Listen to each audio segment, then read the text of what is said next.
Hello दोस्तों, नमस्कार। आज की हमारी कहानी है लकड़हारा और सुनहरी कुल्हाड़ी की कहानी। एक समय की बात है, जंगल के पास एक लकड़हारा रहता था। वो जंगल में लकड़ी इकट्ठा करता था और उन्हें पास के बाजार में बेचता था, कुछ पैसों के लिए। एक दिन की बात है, वो एक पेड़ काट रहा था। तभी हुआ ये कि गलती से उसकी कुल्हाड़ी पास की एक नदी में गिर गई।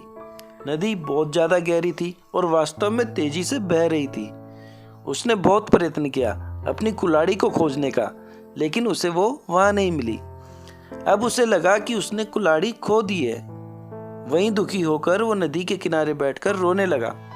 उसके रोने की आवाज़ सुनकर नदी के भगवान उठे और उस लकड़हारे से पूछा कि क्या हुआ। लकड़हारे ने उन्हें अपनी दुखद कहानी बताई। नदी के भगवान को उस लकड़हारे के ऊपर दया आई और वो उसकी मेहनत और सच्चाई देखकर उसकी मदद करने की पेशकश की।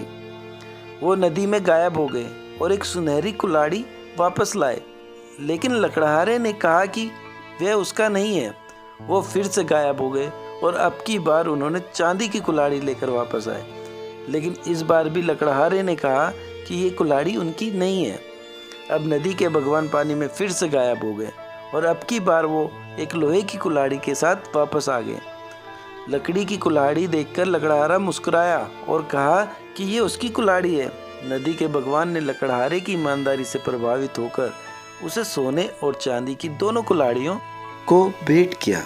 इस कहानी से हमें ये सीख मिलती है कि ईमानदारी सर्वोत्तम नीति है।